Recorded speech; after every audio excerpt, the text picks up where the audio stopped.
Jangan lupa subscribe YouTube channel Metro TV News dan jangan lupa nyalakan notifikasinya.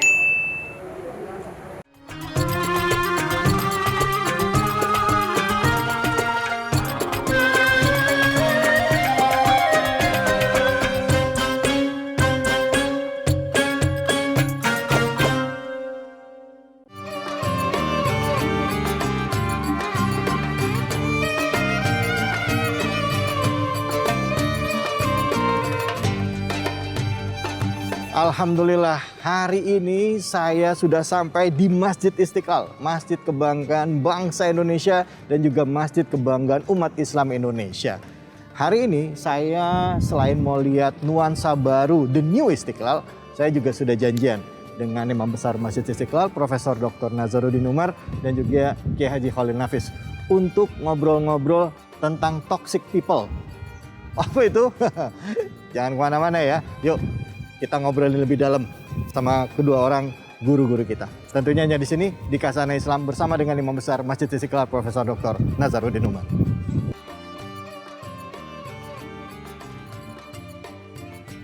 Melihat Masjid Istiqlal sekarang, tampak terlihat perbedaan dengan sebelumnya.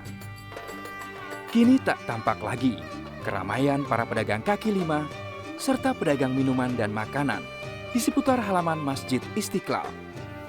Semua berganti dengan penataan yang lebih indah, dengan pepohonan dan tanaman hijau lainnya yang asri, dengan penyediaan tempat duduk di beberapa sisi. Tempat wudhu kini tampak lebih tertata dan bersih dengan adanya aturan jarak, pilar-pilar dan batu marmer yang mendominasi fisik Masjid Istiqlal terlihat lebih bersih berkat pemeliharaan yang rutin dilakukan. Melihat sisi dalam masjid, lampu kubah yang sebelumnya berwarna keemasan kini berganti dengan warna biru, menambah indahnya pemandangan di dalamnya.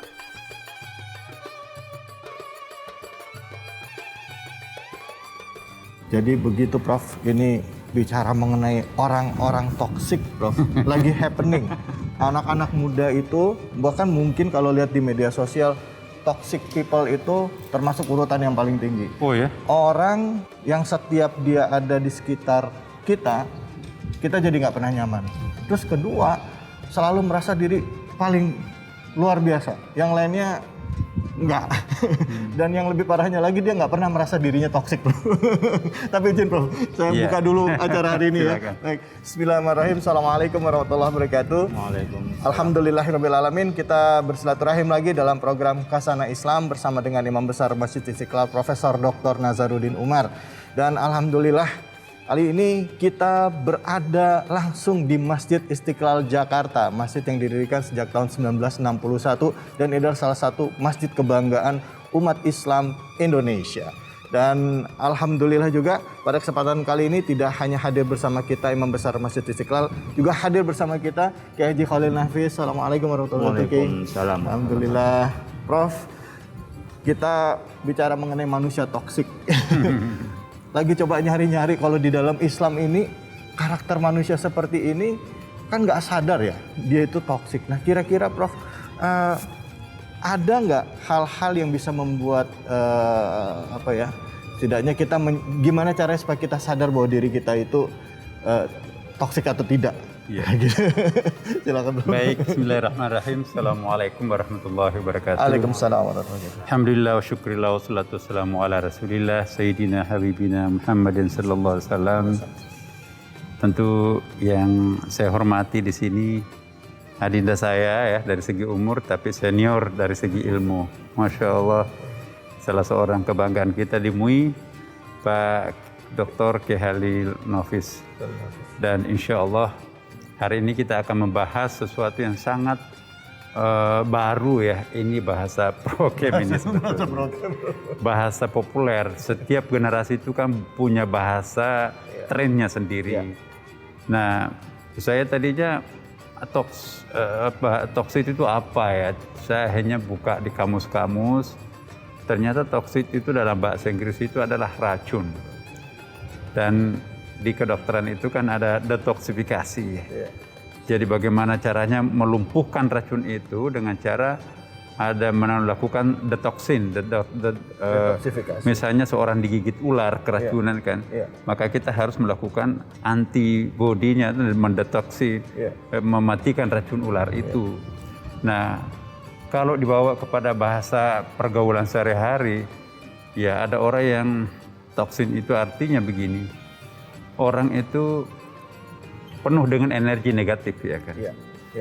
Jadi orang yang selalu menebar energi negatif di dalam pergaulan, di dalam masyarakat, itu bisa kita sebut sebagai manusia toksik. Gitu. Selalu membawa racun kemana-mana. Senang melihat orang lain itu terkapar, jatuh, menderita. Tapi sebaliknya, dia sedih, menderita, melihat orang lain bahagia. Nah itu apa ya, semacam ada keracunan di dalam kalbunya sendiri, ya kan. Senang lihat orang susah, susah lihat orang senang. Benar seperti itu. Nah, tapi tidak hanya terjadi pada kita sekarang ini kan. Saya masih teringat ya apa yang terjadi pada masa Rasulullah Sallallahu Alaihi Wasallam. Itu ada Abdullah bin Ubay bin Abi Salul. Ini tokoh toksik ya pada masa Nabi ini. Dia tokoh munafik, ya. Kalau kita baca siapa sebetulnya figur yang tokoh toksik pada masa Nabi ini, Abdullah bin Ubay bin Abi Salul, dia ternyata seorang, kalau sekarang ini diistilahkan itu tokoh yang suka menjual perempuan. Ya istilahnya itu kan ada, ya banyak lah istilah-istilah sekarang ini kan. Mempekerjakan perempuan, memperdagangkan perempuan, bahkan menjual perempuan. Nah, tapi dia memang tokoh masyarakat, dia banyak uang.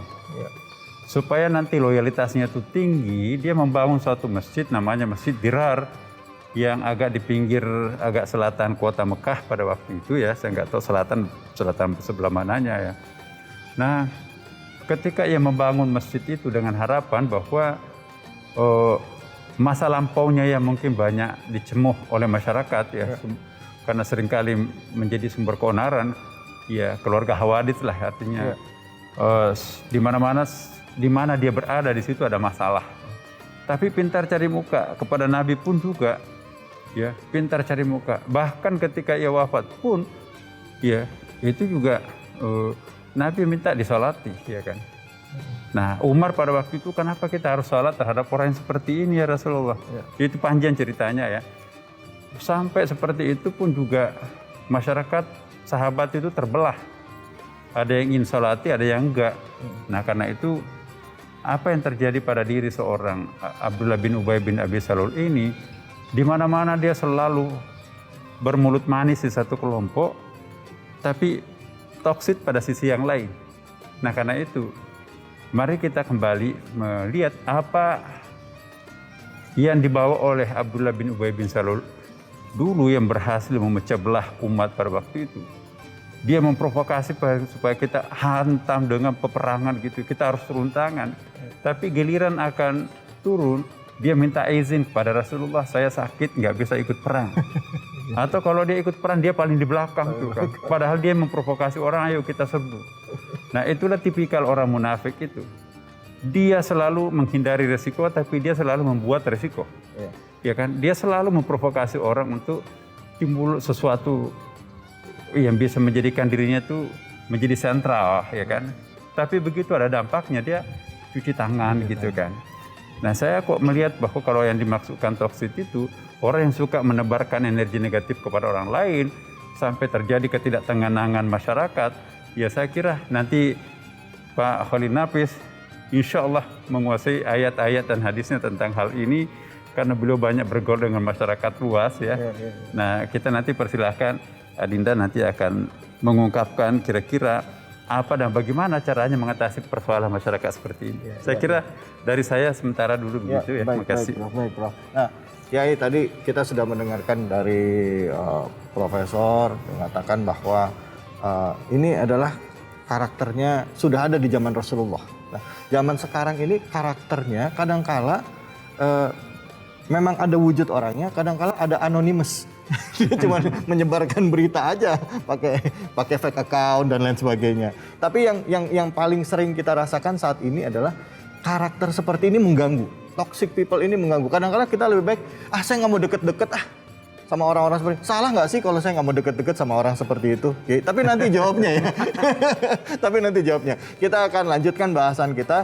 Tetaplah di sini di Khazanah Islam bersama dengan Imam Besar Masjid Istiqlal Profesor Dr. Nazaruddin Umar. Mengaca diri ya, sebagai cermin dari kehidupan kita ini seperti apa fenomena di lapangan. Tapi bersahabat tentu harus memilihnya. Tapi tidak perlu memutus silaturahim.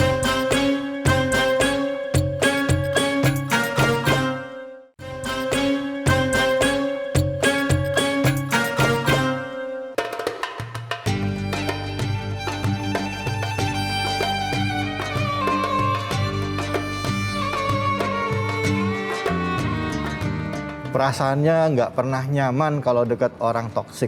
Nah, cuman kadang-kala jadi pertanyaan, apa jangan-jangan saya juga toksik buat orang lain? Wah, ini introspeksi diri aja. Kira-kira ini pertanyaan saya tanya ke Kiai Haji Khalil Nafis. Kiai, kira-kira kalau saya nggak mau dekat-dekat dengan orang yang toksik itu dosa nggak sih, Kiai? Dalam Islam, apa jangan-jangan dianggap saya mutus silaturahim lagi? Habis saya nggak tahan, Kiai. Silakan, Kiai. Ya, saya ingin melanjutkan apa yang disampaikan oleh Profesor Nazaruddin Umar ya.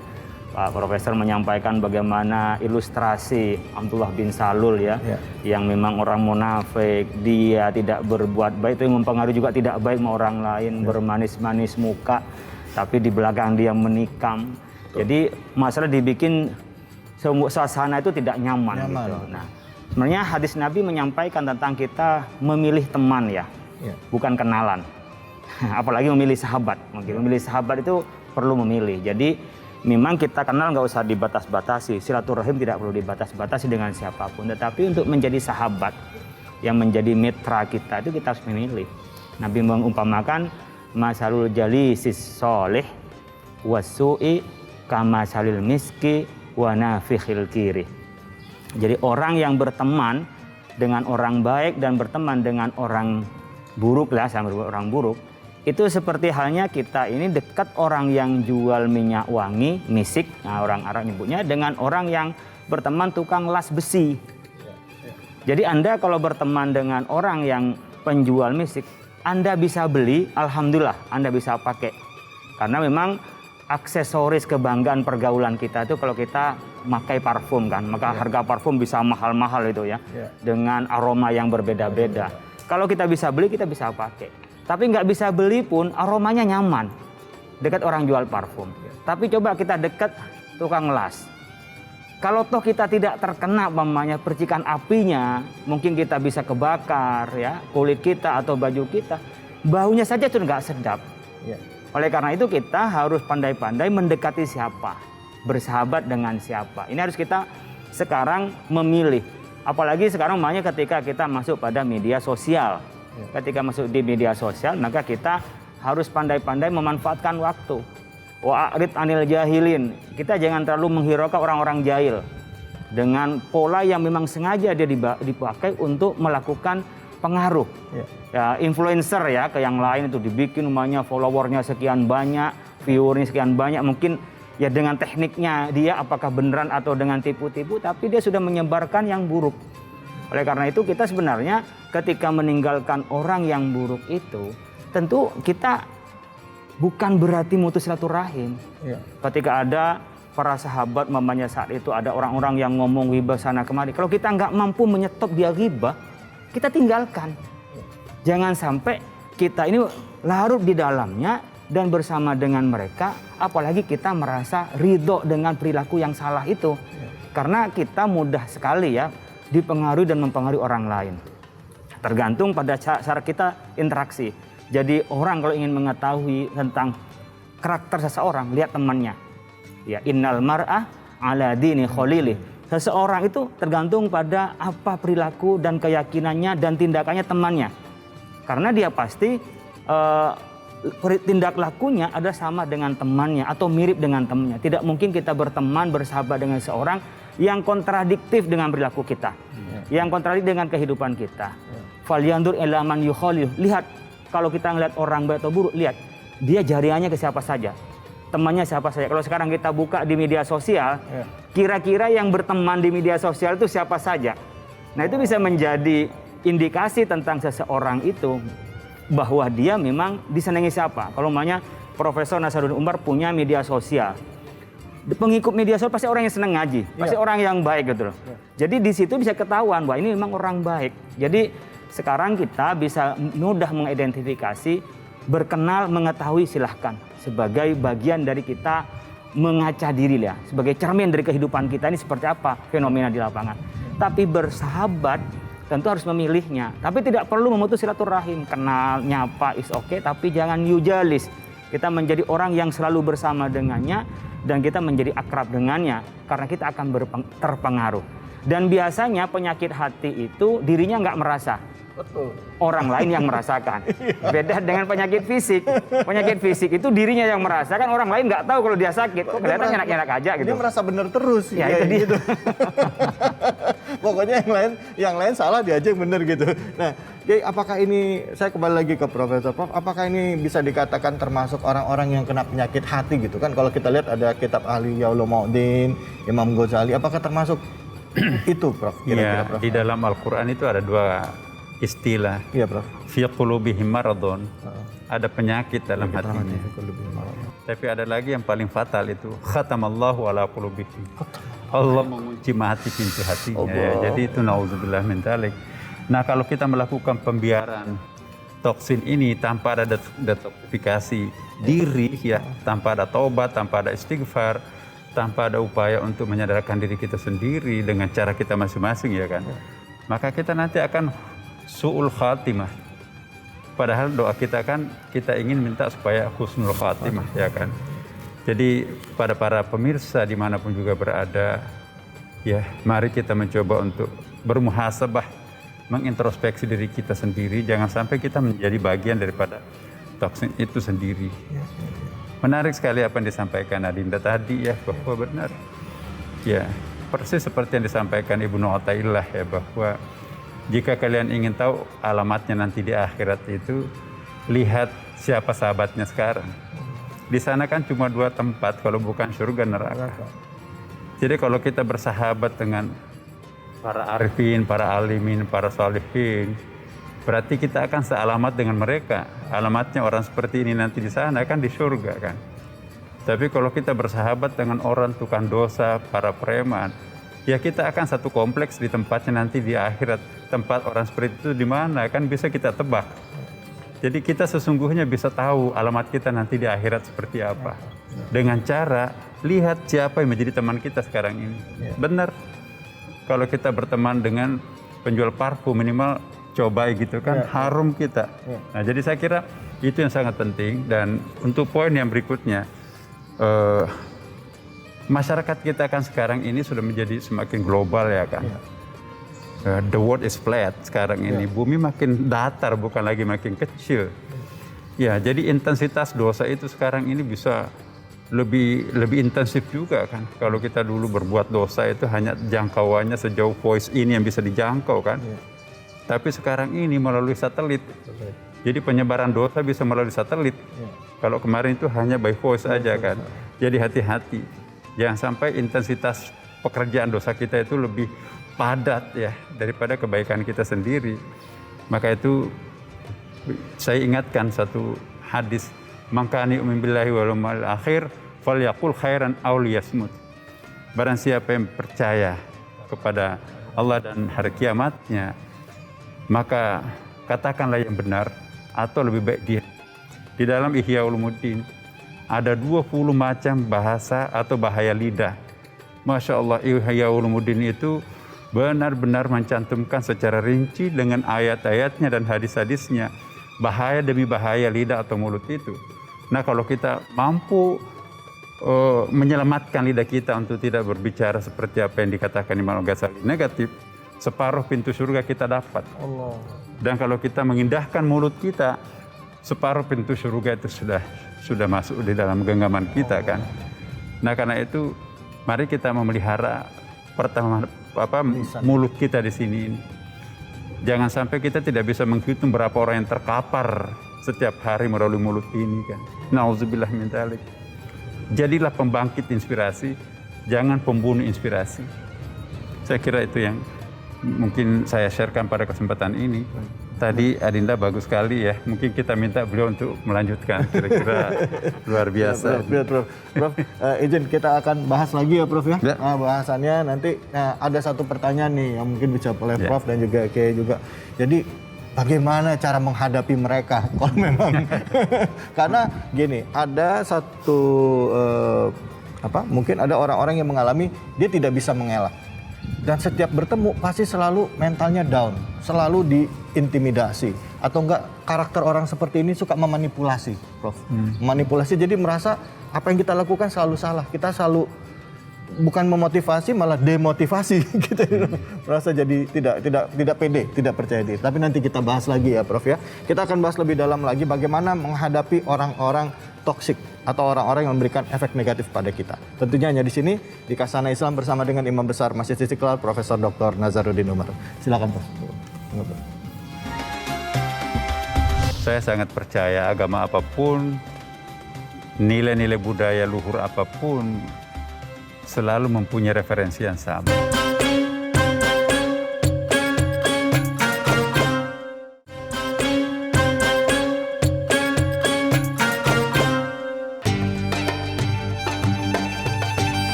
Memang paling melelahkan kalau kita menghadapi toxic people.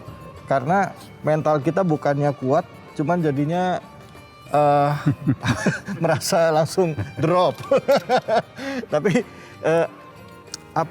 pertanyaannya jadi itu, bagaimana caranya menghadapi orang-orang toksik?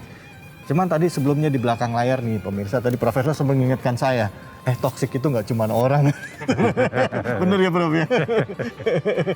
Artinya bisa jadi komunitas, bisa jadi institusi, bisa jadi tokoh masyarakat, bahkan negara pun bisa jadi toksik. Nah bagaimana menghadapinya Prof? Silakan Prof. Ya, jadi kita kembali kepada nurani sekarang ini. Siapa? Saya sangat percaya agama apapun, nilai-nilai budaya luhur apapun selalu mempunyai referensi yang sama. Siapa? Humanity is only one, there is no color. Kemanusiaan itu hanya satu. Jadi kalau kita kembali kepada nurani kita itu, nur artinya cahaya ya kan. Kita ada unsur fitrah dalam hati. Kullu mauludin yujadu alal fitrah.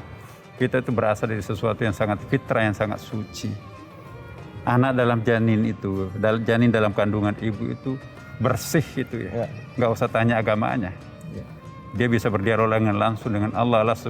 Lastu birabbikum qalu bala syahidna. Anak yang baru lahir itu pun juga tidak usah tanya agamanya. Dia agamanya itu sangat fitrah. Ya. Nanti ada hadisnya kan.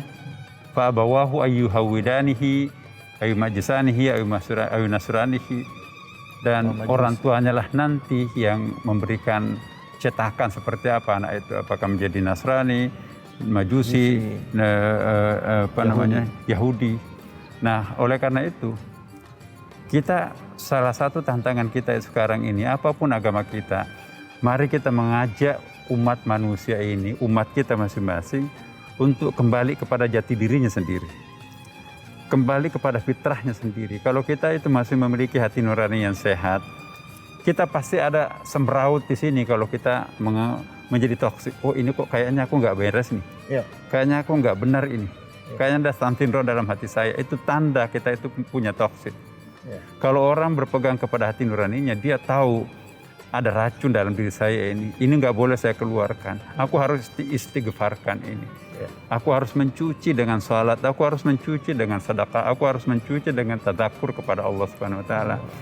Apapun agama kita, saya kira salah satu tantangan kita bagaimana menjadi sebuah pribadi yang utuh, menyeimbangkan antara nurani, ya, kecerdasan rohani kita ada kan, kecerdasan intelektual kita harus normal juga, physically kita juga harus berakhlak dan sebagainya. Ingat itu iman, Islam dan ihsan.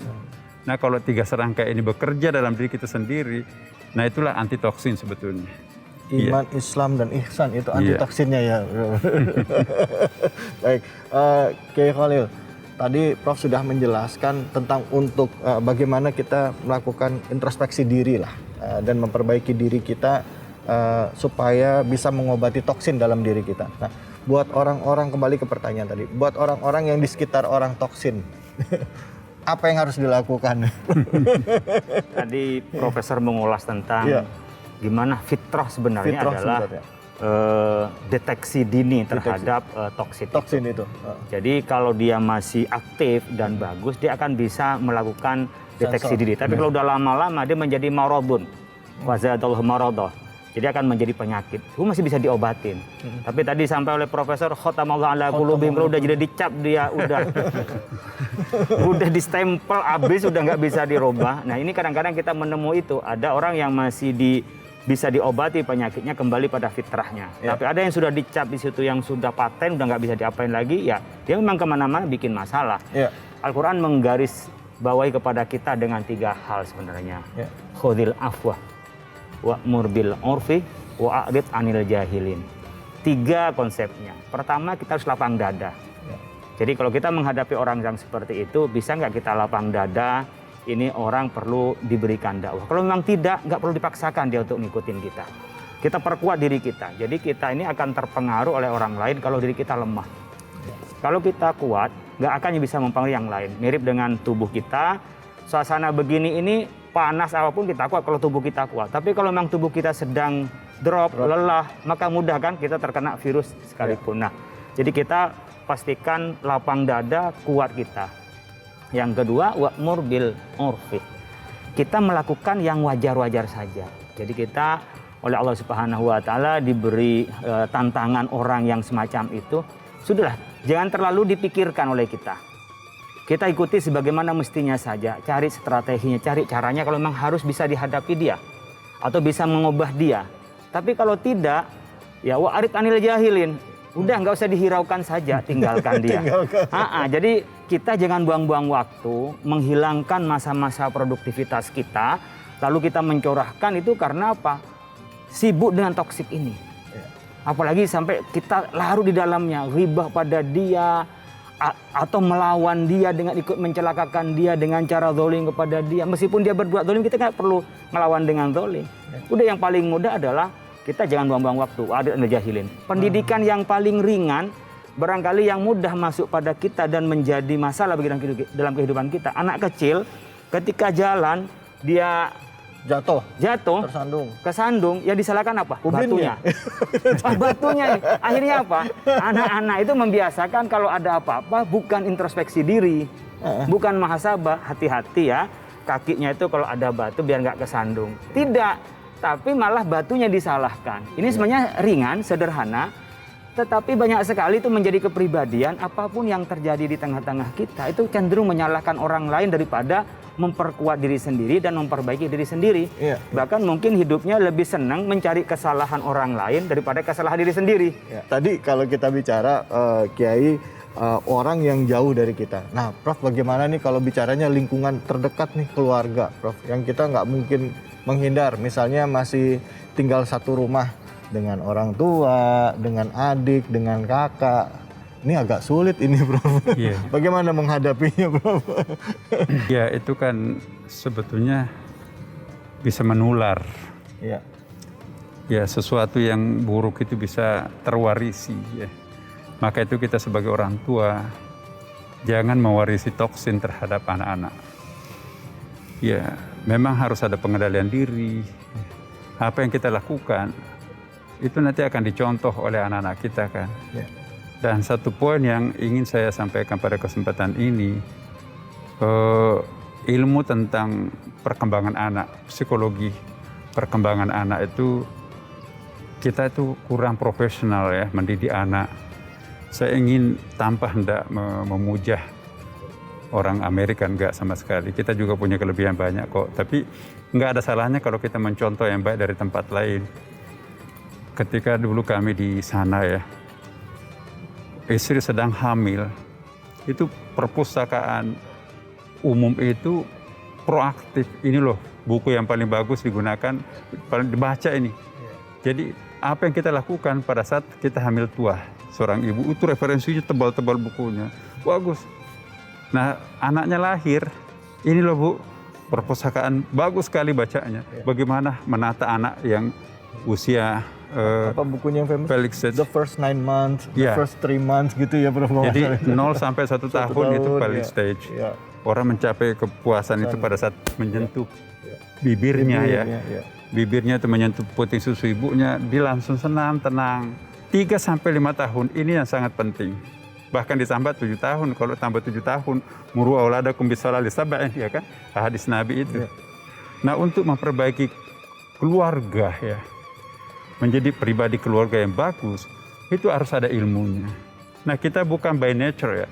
Hukum alam yang mengatur anak kita itu nggak ada ilmunya ya. Ya sebebas-bebasnya, padahal sebetulnya dalam hadis Nabi itu, apa yang harus dilakukan seorang perempuan hamil? Apa yang harus dilakukan oleh ibu dan bapak yang punya bayi? Apa yang harus dilakukan pada saat anak kita sedang remaja?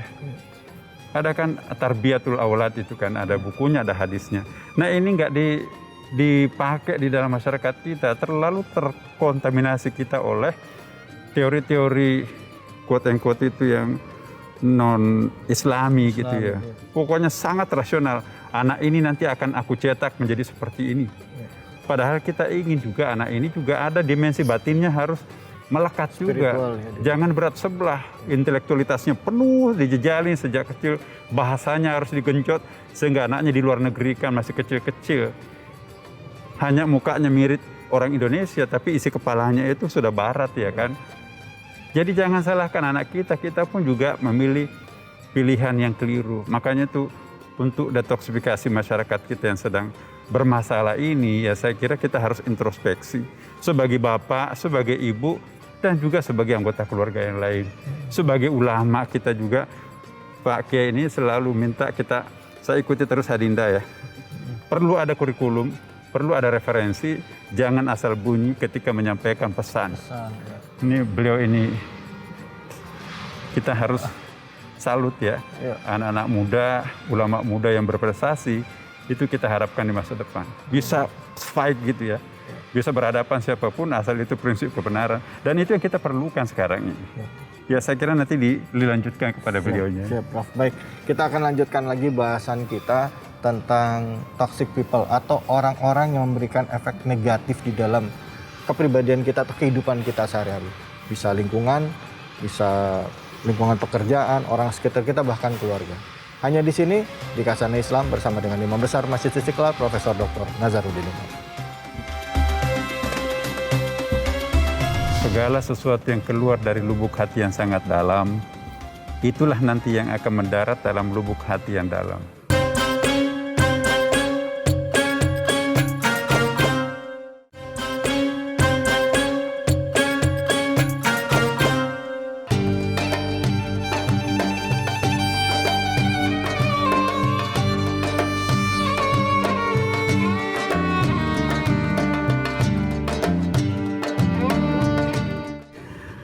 Alhamdulillah pada kesempatan kali ini kita berada di Masjid Istiqlal yang suasananya nyaman, sejuk, bersih. Saya tadi adem ya. Ambil wudhu tadi di bawah bersih, ke toilet bersih, sholat nyaman. Nah ini lingkungan. Itu eranya New Istiqlal. New Istiqlal. Bukan hanya masjidnya yang baru, tapi juga program-program. Program-program juga baru ya Prof ya. Nah ini Prof yang mungkin pengen juga pemirsa di rumah juga mau tahu. Kembali ke tema kita, bagaimana caranya kita menciptakan lingkungan terkecil kita ini bebas toksin. Nah gitu, bebas dari masyarakat yang beracun ataupun juga mendidik anak-anak supaya benar bagaimana. Tadi Prof sudah memberikan prolog di awal. Kira-kira mungkin Kiai Khalil mungkin ada pandangannya atau mungkin bisa ikut memberikan sudut pandang yang lain gitu Prof tentang. Iya, kan kita di dalam memilih calon saja harus selektif. Iya. Karena apa? Ingin membina lingkungan yang baik. Ya. Suatu masyarakat dunia ya di daerah manapun pasti berawal dari keluarga. Kalau sudah keluarganya itu baik akan menjadi masyarakat yang baik. Ya. Oleh karena itu pendidikan keluarga, ku anfusakum wa ahlikum naro itu coba selamatkan diri Anda. Seperti halnya Nabi Lot itu nggak didukung oleh istrinya. Nabi Nuh tidak didukung oleh anaknya. Makanya sering sampaikan.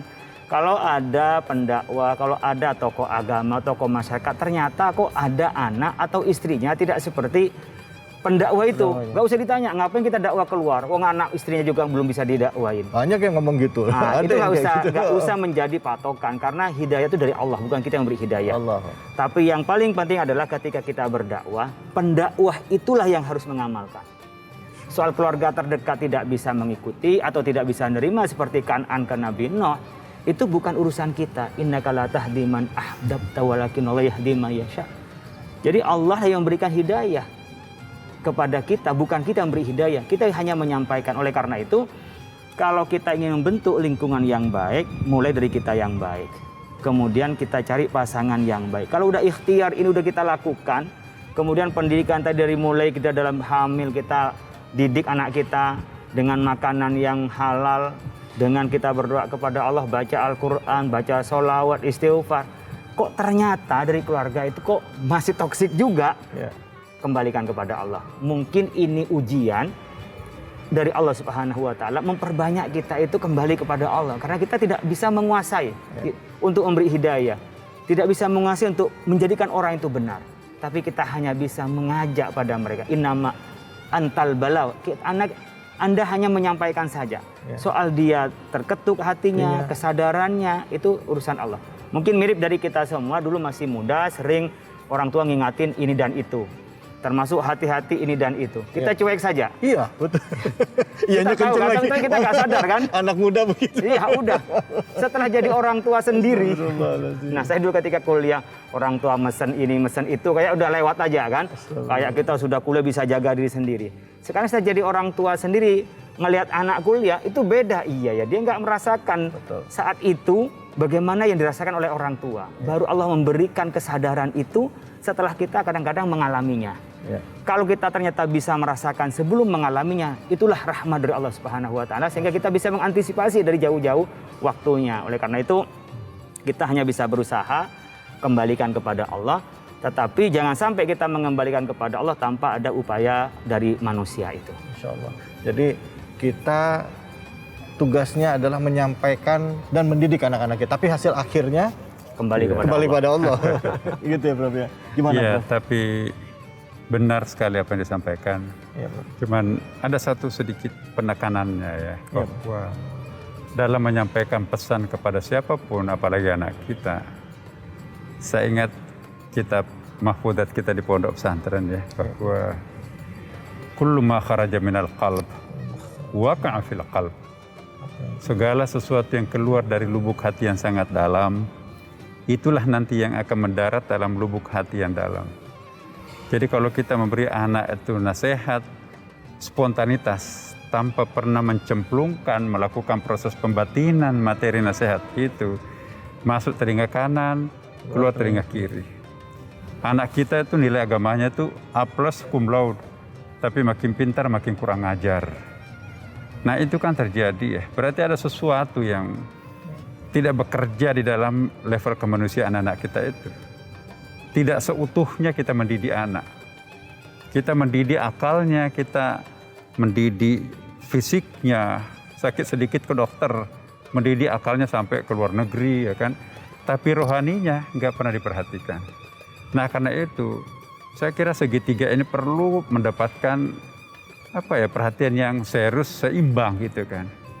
Rohani kita ini juga jangan sampai terlantar ya kan. Kita harus mencontohkan bagaimana orang tua kita dulu. Ibu saya nggak tamat SD di kampung, pelosok kampung di sana itu.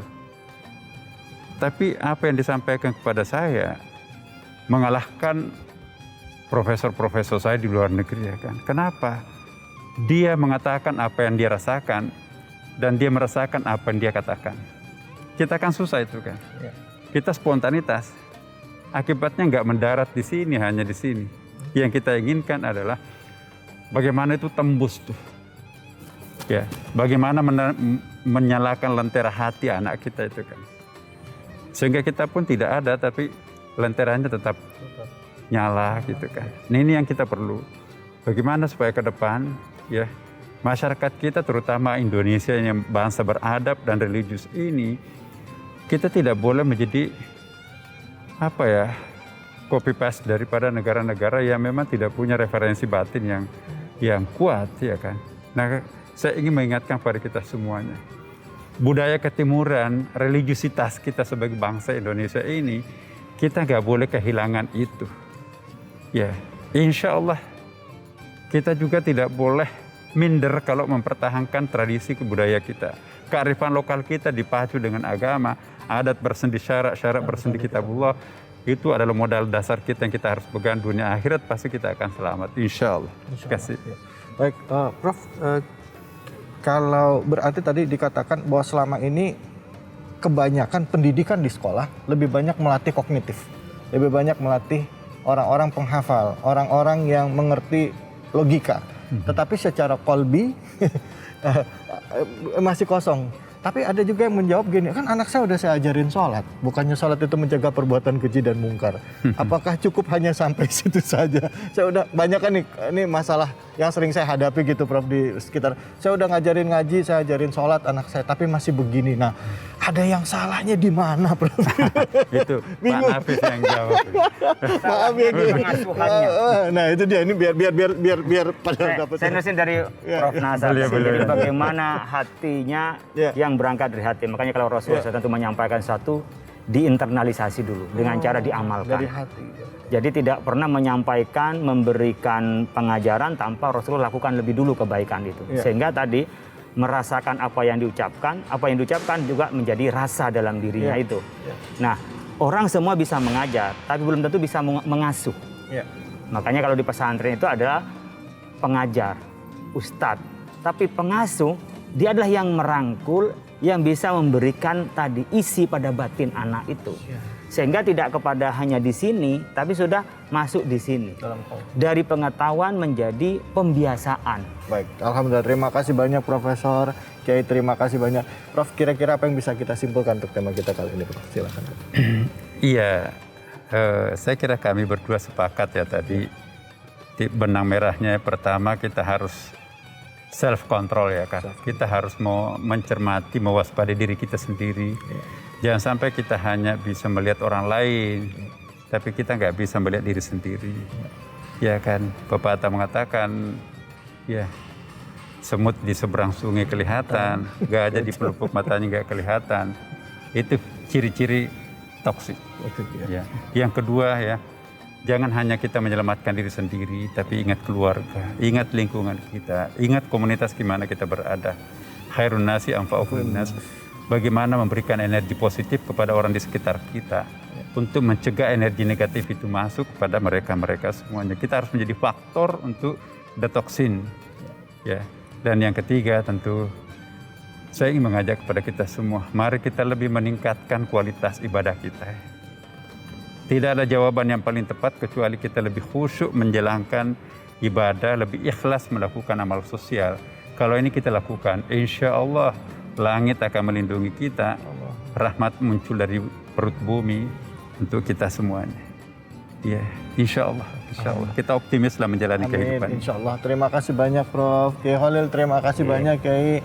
Alhamdulillah hari ini kita dapat ilmu banyak nih. Jadi tips untuk menghadapi orang-orang toksik, bentengi dari keluarga kita ya. Itu dia. Mudah-mudahan dengan kita tadi kata Prof juga kata dengan iman, Islam, dan ihsan. Nah itu, ihsan itu lakukan perbuatan baik dalam setiap tindakan kita.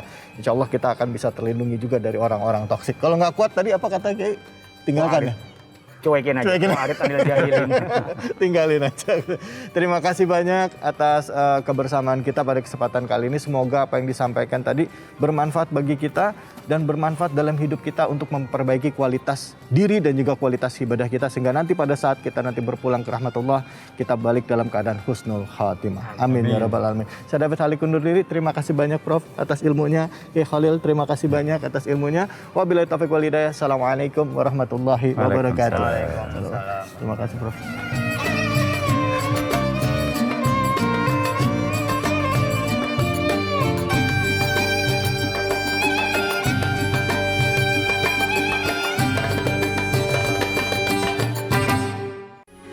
Metro TV